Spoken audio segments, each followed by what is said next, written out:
Hi challenges sports and studies viewers. 1க்கும் 10க்கும் நடுவில் என்ன நம்பர் இருக்குது அப்படின்னு கேட்டால் வந்து எல்லாம் என்ன சொல்லுவீங்க? 5 கரெக்டாக. ஸோ 1க்கு 10க்கு நடுவில் என்ன நம்பர் இருக்குது? 5மீங்க. அப்போது 0க்கும் 10க்கு நடுவில் இப்போ என்ன நம்பர் இருக்குது? சென்டரில் இருக்க ஒரு நம்பர் நான் கேட்குறேன். பொதுவாக இப்போது என்னென்ன நம்பர் இருக்குன்னு கேட்குறேன். நடுவில் இருக்க ஒரு நம்பர் கேட்குறேன். 0க்கும் 10க்கு நடுவில் அதுவும் 5மீங்க. ஸோ இப்படி எல்லா நம்பருக்கும் எப்படி 5 வரும்? ஸோ அப்போ என்ன அர்த்தம்? 1க்கும் 10க்கும் நடுவில் என்ன நம்பர் இருக்குது, சென்டரில் என்ன நம்பர் இருக்குன்னு கேட்டால் 5 கிடையாது, 5.5. ஸோ அதை தான் வந்து இப்போ 10th படிக்கிறீங்களா மிட் பாயிண்ட் ஃபார்முலா அப்படின்னு படிச்சிருப்பீங்க. ஸோ அதுதான் அது எப்படி போகணும் அப்படின்னா 1க்கும் 10க்கும் நடுவில் என்ன நம்பர் இருக்குது அப்படின்னா இது ரெண்டையும் கூட்டி 2ஆல் டிவைட் பண்ணுங்கள். ஸோ 10 1 கூட்டினா 11, 11/2.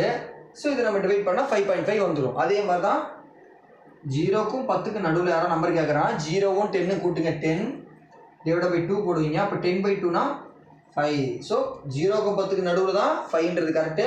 1க்கும் 10க்கு நடுவில் 5 கிடையாது, 5.5. நிறையா பேர் ஆன்சர் தப்பாக தான் சொல்லுவீங்க. ஸோ எக்ஸாம்பிளுக்கு தான் சொல்லியிருக்கேன். ஸோ உங்களுக்கு ஒரு விஷயம் தெரிஞ்சுக்க, 2 நம்பருக்கு நடுவில் ஒரு நம்பர் நீங்கள் கண்டுபிடிக்கணும். அது இன்கேஸ் 21க்கும் 30க்கு நடுவில் சென்டரில் என்ன நம்பர் இருக்குது அப்படின்னா ஸோ அதே மாதிரி ரெண்டையும் ப்ளஸ் பண்ணி 2ஆல் டிவைட் பண்ணால் ஆன்சர் கிடச்சிரும். ஸோ இதுதான் மிட் பாயிண்ட் ஃபார்முலா, நீங்கள் படிச்சிருப்பீங்க.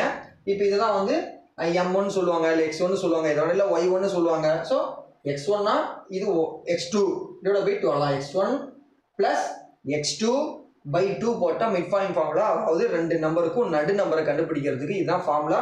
இந்த மாதிரி நீங்கள் புரிஞ்சுக்கிட்டு நீங்கள் சம்ஸ் போட ஆரம்பிக்கிறீங்கும் போது உங்களுக்கு ஈஸியாக இருக்கும். பார்த்தீங்கன்னா 21 + 30 என்ன வரும்? ஸோ 30 21 ஆட் பண்ணால் 51. இங்கே இருக்க 2 அப்படியே வந்துருச்சு. ஸோ இப்போ வழக்கம் போல் இது நீங்கள் டிவைட் பண்ணி அப்படின்னா 25.5. ஸோ உடனே நம்ம 21க்கு 30க்கு நடுவில் என்ன இருக்குன்னு கேட்டால் நம்ம எதுவும் ஆன்சர் சொல்லக்கூடாது. ஸோ இதுக்கு நான் ஆன்சர் வந்து 25.5 மிட் ஃபார்முலா. ஸோ அப்போ அதே மாதிரி 33க்கும் 42க்கும் நடுவில் என்ன ஆன்சர்? ஸோ அப்படின்னு நீங்களே அதை ட்ரை பண்ணி பாருங்கள். ஸோ மிட் பாயிண்ட் ஃபார்முலாடி சொல்லிட்டேன். ஏதோ நம்ம 2 நம்பருக்கு நம்ம நடுவில் கண்டுபிடிக்கணும், 2ஐயும் கூட்டி 2ஆல் டிவைட் பண்ணோம். அது அப்படியே கிட்டத்தட்ட பார்த்தீங்கன்னா ஆவரேஜ் மாதிரி தான். இதே மாதிரி தான் பார்த்தீங்கன்னா ஆவரேஜ் சம்மும். இப்போ 2 நம்பர் இருக்குது, அது 2ஐயும் கூட்டி 2ஆல் டிவைட் பண்ணுங்கள். இல்லை 3 நம்பர் கொடுத்துருக்காங்களா, 3ஐயும் கூட்டி 3ஆல் டிவைட் பண்ணு. எக்ஸாம்பிள் 3 7 8 இது 3க்கும் ஆவரேஜ் கண்டுபிடிங்க அப்படின்னு சொல்கிறாங்கன்னா இதை 3ஐயுமே ஆட் பண்ணிவிட்டு 3ஆல் டிவைட் பண்ணுங்கள். இப்போ இன்கேஸ் நீங்கள் மார்க் எடுக்கிறீங்க, 50க்கு 42 எடுக்கிறீங்க, 41 எடுக்கிறீங்க, 43 எடுக்கிறீங்க, 45 எடுக்கிறீங்க, 46 எடுக்கிறீங்க. மொத்தம் 5 சப்ஜெக்ட் இருக்குது.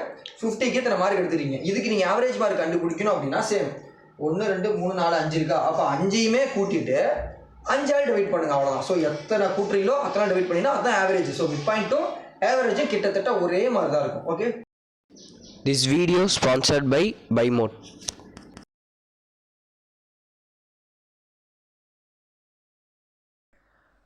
இது போல் வீடியோவை நீங்கள் தொடர்ந்து பார்க்க மறக்காமல் எங்களோட சேனலை சப்ஸ்கிரைப் பண்ணி வச்சுக்கோங்க. தேங்க்யூ.